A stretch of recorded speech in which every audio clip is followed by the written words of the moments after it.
Hi guys, it's Muta King, and today I want to talk to you about how Steve could potentially be ruining the stage list. And yeah, this isn't quite clickbait, this is actually kind of a very interesting topic here. You know how Sakurai said that he was balancing it based on FD, Battlefield, small Battlefield? He totally mentioned that, and there's actually quite a few things I want to go over, which actually affects what we're doing for actual tournaments. Because you know most tournaments have stages like PS2 and many of these other stages, and the way you get materials actually varies quite a bit, especially noticeably on some stages more than others, and in my opinion, it's not completely equal, and it also even gets a bit more complicated than that. So I'm going to start by explaining. So when Steve mines on these stages, he basically... Notably, you get a lot of common materials. You get gold on the 18th material, and you get diamond every 30th material. I'm gonna have a chart in the YouTube description below where I show how fast it takes to get to the first diamond. Well, you always get one gold before your diamond, no matter what. And also, just to mention, when you die, the process starts over. So let's say you get diamond at number 30, right? If you were at like number 27 and you're like, man, I almost got to diamond, but I died. Well, guess what? You're starting back over at square one. So if you failed to get diamond that stock and you're fighting like an aggressive rushdown character, it might make it really hard to get diamond on the next one. So certain stages, which I'll talk about soon, and certain strategies can allow you to get diamond sooner than others. And this can be like potentially game changing. It's the difference between barely not getting a diamond and barely getting a diamond, or getting more or less iron and gold and stuff. The diamond and iron are some of the notable things, but yeah. So I do want to mention that Battlefield, Small Battlefield, and Final Destination have the same type of properties. As I just showed you, when you're digging, it's always going to be the exact same like this. Your gold is on the 18th, your diamond is on the 30th. I didn't really check past that because it doesn't matter too much, and you know your wood tool breaks around 28. And even if you're trying to mine on like on something like this, it's still going to be the same. And if you're trying to like mine on a TNT, it's still going to be the same. No matter what you do, even if on a platform, it's still going to be even if you try to do it on a platform, I know what happens. Then it's still going to be the same. And when you start over, let me just show you an example to prove that dying doesn't do the same thing. So 1, 2, 3, 4, 5, and then you got to like the red. So if I come back here, you'll see that it's like the same pattern. Yeah, I don't need to show more examples, but just note that every time you die, it resets. So it's important for me to start off by explaining information because, you know, you want to learn about Steve, you want to learn competitive. Well, this will help you out for competitive level. But now I'm actually going to show you how different stages interact. I showed you the common stages. You know all about the Battlefield, Small Battlefield FD. This is what's going to, if you only care about online, like Elite Smash, 1v1 turns and stuff, and you don't care about like in real life tournaments, and you don't care about like the tournaments like my Frame Perfect Series tournament, which would be in YouTube description below, and these other tournaments that you play for prize money and stuff. If you don't care about that, then you know this doesn't matter too much. However, if you do care about that at all, you're definitely going to find information in this video interesting. So now I'm going to show you some other stages just to show that it's actually quite a bit different. Also, I want to mention something else, guys. Just so you understand, the frame data for digging. It's frame 15 on the first dig, and then frame 14 for every piece you get after that. So your first item's on frame 15, then 29, and you know, and so on every 14 frames. That's for FD, Battlefield, and Small Battlefield. Okay, so now I'm going to show how stages like Smashville and Town. I'm going to use Town as an example. I'm going to show you how you get different items here. And in this level, you actually get more wood for better or for worse. You can decide how much you think that matters. But in a nutshell, you still get gold at your 18th item, and you still get diamond on... Actually, you get diamond a little bit soon. You get diamond on your 28th item. So it's a little bit sooner than before. It's around the same time it breaks instead of being... Watch, right here. See, you got diamond very, very slightly sooner. However, the difference is very, very tiny. So I would say that it really just does not matter too much. And you still get like about the same amount of iron and redstone in that time period. So I would say that I guess if you're farming for diamond specifically, it's slightly better on Town and Smashville than the standard stages, but the difference is not substantial. So that's my review of basically Smashville and Town for this character. Now I'm going to show you a stage that people play on all the time and care about a lot. Pokemon Stadium 2 and Kalos are quite notably different from the standard stages I talked about prior. So I'm going to show you how Pokemon Stadium 2 is affected. Now, I do want to notice that something very important here is to mention. One thing to mention is that it takes 4 frames longer per dig in order to get each individual item. So you dig slower here. However, your average items, notably your first 2 items, are very good. Cobblestone, which you can use to make a sword right away, or cobblestone iron, which you can make a sword right away. However, if you do use iron, you start your bar 3 iron. So let me teach you something else that's extremely important. So Steve always starts with this dirt, wood, and the iron. Now, whatever materials you get, it doesn't matter what you get, you're gonna keep it after death. Anything you create, like if you make a diamond sword and die, you lose it all. But you keep that all. But let me show you something interesting. If I was to like waste all my blocks here, so I'm just gonna waste all my blocks real quick. Now, see how I basically have nothing left? Watch what happens when I die. I get 3 iron back. Now, it's important to mention that I can't make anything of that. But if I get 4 iron here, I can actually make something real quick. So I can actually make something right away with that. However, that means I lose access to things like the side B. I lose access to my downer anvil. I lose access to my down throw. So even though you could get an iron weapon right away, you might want to think twice on that if you only barely have enough iron. This also shows how important iron is in general. So those are very important things to mention. At the start of a Pokemon Stadium match, let's say the match begins, press B once, you get a cobblestone, you upgrade your sword right away. If you were to play on a normal stage, you start with dirt, wood, then cobblestone, which means you have to farm for a little bit from the match starting on Battlefield, Small Battlefield, all of the prior stages I talked about. However, on Pokemon Stadium 2 and Kalos, you can upgrade right away. And that also means, even if you were to die, come back, and you just want a better weapon right away, bam, and now you upgrade it from cobblestone to wood immediately. Now you get a small power increase. So that's always nice. So that's why I think Pokemon Stadium 2 and Kalos are actually better than the others. Now, I also want to mention that you get gold at about the same speed. It takes 18 frames apart between digging, and the gold is the 14th item. It's kind of funny because it's kind of the reverse of the numbers 14 and 18 from the previous stage, where, as I said, this one takes 18 frames apart, but this is the 14th item. Last time it was the 18th item and took 14 frames apart. If you multiplied them, you basically get gold at the same time. You do get gold slightly faster on PS2 as well. So not only is your first weapon a cobblestone followed by immediate iron, but the fact that you get diamond on a sooner frame as well makes Pokemon Stadium and Kalos a slightly better stage for Steve. But this isn't even the best stage for Steve. I'm going to show you the best stage. But first, I want to show you something very interesting, and that's the fact that playing on even a platform could be a little unique. Now, this is something you wouldn't really expect, and most platforms I saw didn't do this. But if you actually play on the Yoshi Story side platforms, for some reason, not most platforms, but specifically these platforms, from what I've tested, actually are very unique. You still get the same, fast digging, like every 14, 15 frames apart. But, no, I'm sorry. I was wrong. It's you actually dig even 2 frames faster than that. It's frame 13 and every 12 frames apart. So look how fast you dig. And you get different materials. Diamond is your 33rd, and gold is your 20th. So I just wanted to point out that that's a little unique. It's nothing super special, amazing about it, but I did want to mention that. Oh, and also, there's some other unique things about the stages, like when you plant this thing. You know how you can run off and frame, if you're super frame perfect, you could plant the blocks on the ground? Well, you don't need to be as perfect on this stage specifically. So that's something else that matters for the stages, which is why Steve can actually vary on the stages. This is because of the way the grid works, because Steve's blocks are based, around the grid. So, they were probably playing that mainly to line up perfectly for FD Battlefield types of stages. But here, you have an easier window. See? I had a really easy window to do that.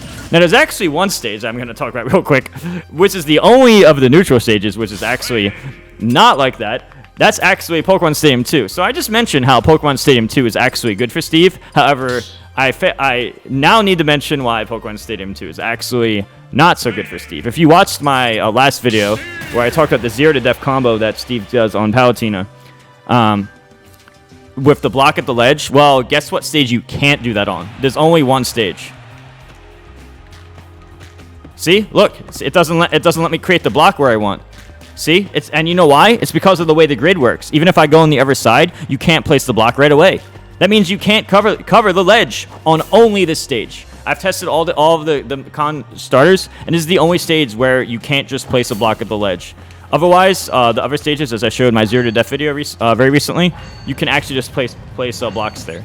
So it might be slightly better for farming items on PS2, but you cannot cover the ledge as well. So, you know, perhaps Kalos is a better Steve stage by comparison when you think of it that way. Now, back to the original topic. I'm going to show you the one stage that's actually really good for Steve. So if you're fighting a Steve in turret, you might want to consider banning the stage. And that stage is Lilac. And here's why. Now, I do want to mention that this is not straight up better because there are some losses to it too. Like, it's not just strictly better. It's better overall, in my opinion, but it's not strictly better. As I said, you know, the common stages, it's frame 15 for the first dig, and then frame 24 for after that. It's 14. It's frame 15, then 14, 14, 14 on the normal stages. Well, on this stage, it's frame 25. On this stage, it's frame 25 and then 24 part. I will show you right now. Your 11th item will be gold, but then your 15th item will be diamonds. Now, even though you dig at a much slower rate, the fact that it's your 15th item is diamonds, even with between 24 frames apart, multiplied together, that's still faster than being the 30th item at 14 frames apart. When you do the multiplication, you actually get diamonds sooner. In addition to that, let's look again. You also get a lot of iron, and we know how valuable iron is. That could be a very big important thing too. However, there are weaknesses. You know, I mean, you start with all your wood and dirt and stuff, and you have no way of getting access to that again. Which means if you have a playstyle where you really want to just use a lot of blocks, you know, maybe Lilac isn't as great as you think. But if you commonly have a playstyle where you use a lot of iron in your moves, which is the most likely outcome, seeing as your down throw, your anvil, your side B, and many other things you use iron, then getting diamond a little bit sooner, not to mention getting more iron in general, could be really useful. Now, there's something interesting I'm going to show you. And I'm going to pick a stage like Smashville to show an example. Remember how I just showed the example where you farm on anvils and farm on TNTs? Well, I showed an example on like FDO Battlefield at the beginning of this video, and you saw how you were getting wood and dirt and stuff off the TNT and anvil. And even Sakurai was saying, yeah, it might look strange. And, you know, it does look strange. You didn't fully understand what he meant then. But I eventually realized what he meant. There's basically two groups of stages. There's the Battlefield FD Small Battlefield, which is Group A. And there's every other stage in the game, which is Group B. On Group A, you still farm the same basic materials where diamond is always your 30th and whatnot. And you get pretty much the garbage weapons your first few picks. But if you were to go on a stage like, let's say, you know, how I said on Smashville, how you get a lot of wooden stuff. Watch what happens if I place an anvil and then farm on it. Sorry, I messed up. Anvil and farm on it. 1, 2, 3, 4. 5, 6, 7, 8. 9, 10, 11, 12. 13, 14, 15, 16. Does that look familiar to you? If your answer is that looks just like Lilac, you'd be correct. That's because the metal from Lilac, the metal from this anvil, and the metal from this TNT all function the same. So on Smashville, you get, you know, a lot of wood if you dig normally, and you know you're not gonna get the gold and diamond quite as fast. It's pretty much like an average speed, so you got it then. But watch this.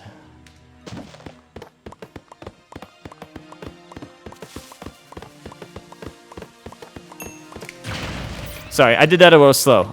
Let me do that one more time, and I'll be a little faster this time. So basically, I want to show you an example how you can barely get to your 18th item, diamond, by using the full power of a TNT. So check this out.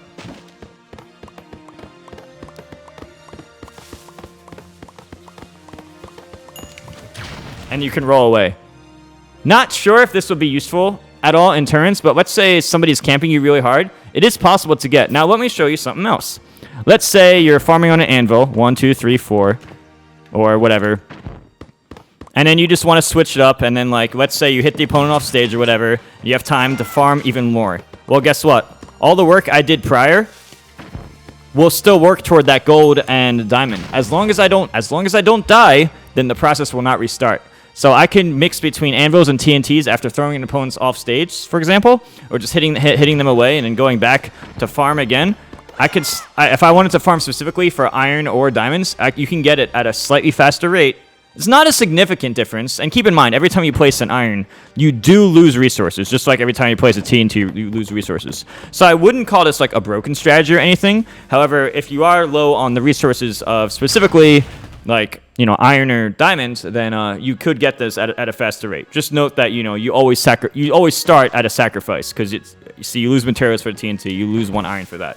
So you always start at a sacrifice. So this is something you want to do if you have a lot of time and you know you're going to have a few seconds to spare. If you know you have a few seconds to spare, you might want to use this strategy instead, which makes this stage. What this means is that FD, battlefield, and small battlefield, you're always going to get, you know, diamond on your 30th, no matter what you do. You can't even loophole it with anvils. You can't loophole it with TNTs. It's always going to be like the 30th item. You're probably not even going to get there, and you're probably going to die, and then you're probably never going to get diamond into the whole match. Well, maybe. But, you know, a lilac, you're going to get it super fast, and you basically have your own portable lilac via anvils and TNTs. And I think that's really interesting, and these informations can be used in a competitive way. And then, of course, you have the weakness of Pokemon Stadium on the ledge, where see how you can do something like this. If you're really fast, and I showed how in Yoshi's Story it was extra easy, I had a bigger window, but on Pokemon Stadium 2, I had a smaller window, and no, I'm sorry, on Pokemon Stadium 2, I couldn't even place it at the ledge right here, so like, I couldn't even do that because of the way the grid's set up. The grid isn't spaced around for that stage. Sakurai wasn't even thinking of that, or programmers weren't.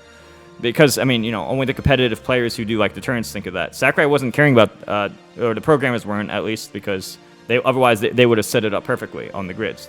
But as competitive players may care about these details because it can massively affect things like, oh, well, is this block ledge trap going to make, like, Inkling or Palutena bonk their head on the ledge? Or it's like things like this that might not seem very important could actually be, like, really important depending on, like, certain turn matchups. So I did want to share all this information. I thought this was really interesting.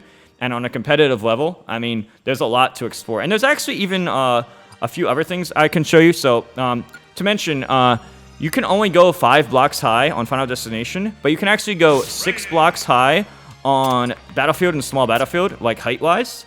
And on Town City, you can even go slightly higher than that. So I just trust my judgment when I say you can only go 5 high on FD and like 6 high on Battlefield. But let me show you what happens. You can actually go 7 high on Town. So I just want to show an example real quick so you can see. It actually varies a bit on the stage. Also to note, on Smashville from the ledge, you can only go 4 units out compared to the 5 units out you can do on like here. And let me show like 1, 2, 3. See, like you can go a certain distance out, but Smashville you can only go 4 out. So 1, 2. Well, I'm doing it bad, but you can see. Okay, that was like 5. Smashville you can't go as far. But look here. Watch how high you go. 3, 4, 5, 6, 7. That's 2 higher than FD, for example. So these little things, they might change how good Steve is on a certain stage. So you have the ledge, this being different based on the stage. You have how high you can go, or how far out you can go, being different on the stage, and you have the way the anvils work on different stages, and the way you get more, like we get more wood here. And you treat this as a lilac, and lilac, you know, is its own thing where it's always going to be the more diamonds and stuff, but you're not going to get the other stuff, like the con weapons, which means you won't be able to place as many blocks on average throughout a match. All these things are factors to think about and consider. So I wanted to just let you guys know of all this information I was studying and learning over time, because on a competitive level, you might find this information useful. So that was a lot to go over, but I mean, and I'm also going to have more info in the YouTube description if you guys are interested, because, you know, I'm all about sharing information and whatnot. So I'm going to just share up to the point that I got like my first diamond on each level, so you can see like, okay, well, all these little details, they may seem insignificant individually, but added together, understanding like how and why there are things, you might want to strategize around, okay, well, you know, maybe this is more important or less important than I had originally thought, you know? Like, at some point, that might be useful. So that's why I wanted to create this video. There's a lot of little information I wanted to share. So that's, yeah. Well, with that said, it's a pretty long video. I think Steve's gonna like affect stages quite a bit, and especially notably how the anvils and TNTs were programmed to give you more iron on most stages, but wood and the basic materials on the FD Battlefield and Small Battlefield stages, I think that's notable. You know, Lilac's notable. Like there's probably even more that I haven't even discovered yet. The fact that like you on the platform in Yoshi's Story, that's different from other things. I'm sure there's even more. But yeah, with this said, I hope you enjoy the contents of this video. I hope any of this was useful to you, and if you find any other information that you think is notable for like any stages that like legal, semi-legal, or any other tricks or whatnot, please feel free to mention it in the comments below, and feel free to share this information, because you know that's what I wanted to do. So yeah, with that said, thanks for watching my video. Don't forget to read the YouTube description. Also in the YouTube description, if you wanted to support me or MVG directly, please consider buying merch, getting things like NordVPN or any of the other affiliate links at the bottom. Signing up for my Ultimate Tournament, which also has Smash Remix, Melee, Rivals of Aether, and Kirby Fighters. Yeah, that's November 6th through 8th. So you can check out that Smash GG page right there on the link, but on the in the links. So yeah, there's a lot you can do to help out, but yeah, obviously it's optional. But yeah, I just wanted to share all this, and well, with that said, it's a long video, so thanks for watching. Don't forget to like, subscribe, and hit the bell, and I'll see you guys later.